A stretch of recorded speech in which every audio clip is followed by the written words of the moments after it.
hello लोगोफोर बड' जब info YouTube चेनेलाव नोंथांमोनखौ बरायबाय आसा खालामो गासैबो मोजाङैनो दंजोबो ग्रेजुवेट फाइनान्शियेल एसिस्टेन्सनि बागै भिडिअ खालामबाय गोबां कमेन्ट्स फैगासिनो दङ जिखुनु जाया भिडिअ आपल'ड होबानो नोंथांमोना कमेन्ट खालामो जे बेनि फैसाखौ माब्ला मोनगोन एबा राङारि अनसुंथाइखौ माब्ला मोननाय जागोन एबा अफिसियेलि आपडेट दंना गैया दा बे एप्लाइआ जादोंमोन 2020 जादोंमोन जायफोरा ग्रेजुवेट जानानै ओरैनो दङमोन बिथांमोना एप्लाइ खालामदोंमोन आरो गोबां नेगासिनो दङ आरो मिजिं खालामदों दे मोनगोन होननानै दा माब्ला मोनमारगोन आरो आपडेट फैदोंना फैयाखै नोंथांमोना गासिबो डिटेल्सखौ होगोन बेनिखायनो भिडिअखौल' नोंथांमोना जोबजासिम नायलांदो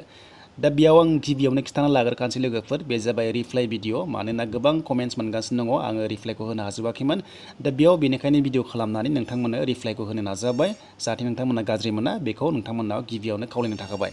दा लोगोफोर नोंथांमोना नायदो बेनि एप्लाइआथ' जादोंमोन 2020 जादोंमोन आरो गोबां मोनगोन साननानै एप्लाइखौ खालामदोंमोन नाथाय लोगोफोर दासिम जेबो आपडेट गैया नोंथांमोना गोबां सोंगासिनो दंमोन जायफ्रा एप्लाइ खालामदोंमोन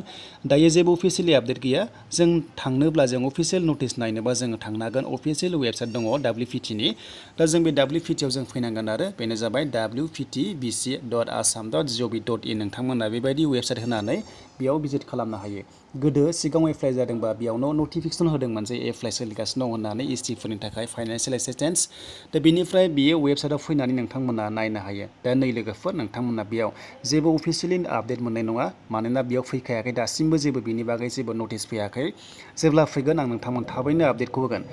दा लोगोफोर बेयावनो लेटेस्टआव नायनो हायो आरो सिगाङाव जों नैबे लेटेस्टआव मोनदोंमोन नटिफिकेसन नाथाय बेयाव जेबो अफिसियेल नटिफिकेसन दायो गैया दा बेनिफ्राय जोङो नै वेलफेयार स्किम जोङो एसटिनिखौ नायोब्ला जों बेयावनो सिगाङाव मोनदोंमोन फर्मखौ जों बेयावनो डाउनलड खालामनो हादोंमोन दा बेयाव आं क्लिक खालामसै नायदो नोंथांमोना लाइभ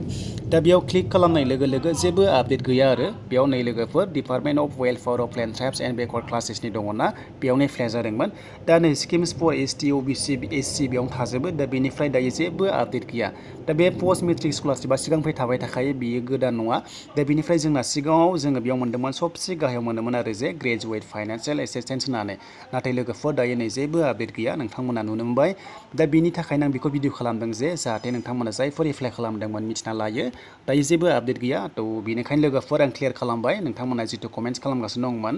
दा जेबो आपडेट गैया नैबे अफिसियेल वेबसाइटआव जेबो आपडेट गैया जेब्ला फैगोन आं नोंथांमोननो थाबैनो आपडेटखौ होगोन नाथाय सिगांनि फाइनान्स मिनिस्टारा जेसेबांखिनि वेलफेयार स्किम्स दङ बेखौ जुलाइ नङाबा आगस्टआवनो सोनायनि खोथा होदोंमोन नाथाय बेसेबां सैथो बेखौ मिथिया दायो जेब्ला जों अफिसियेल नटिस मोनगोन ना अब्ला नोंथांमोननो थाबैनो होगोन आरो नोंथांमोनाबो मिथिखागोन गासिबो निउसावनो मोनखागोन दा बेनिखायनो नोंथांमोना भिडिअखौल' नायबाय थाबानो जाबाय बिनिफ्राय गोदानै फैदोंबा चेनेलाव साबस्क्राइब खालाम बेबायदि आपडेटखौ मोनबाय थानो दा बेनिसायाव लोगोफोर गोबां एप्लाइ खालामदोंमोन जायफोरा मोनगोन साननानै एप्लाइ खालामदोंमोन आरो लोगोसे बेयाव एनाउन्स जानाय मथेथ' 50,000 मोनगोन होनना बुंदोंमोन जायफोरा ग्रेजुवेट जानानै दङ ओरैनो फाइनान्शियेल एसिस्टेन्स ST OBCफोरा मोनगोन होननानै दा बेनोसै लोगोफोर रिप्लाइ भिडिअ नोंथांमोना मोजां मोनदोंबा लाइक खालामदो कमेन्ट खालामदो गोदानै फैदोंबा चेनेलाव साबस्क्राइब खालामना लादो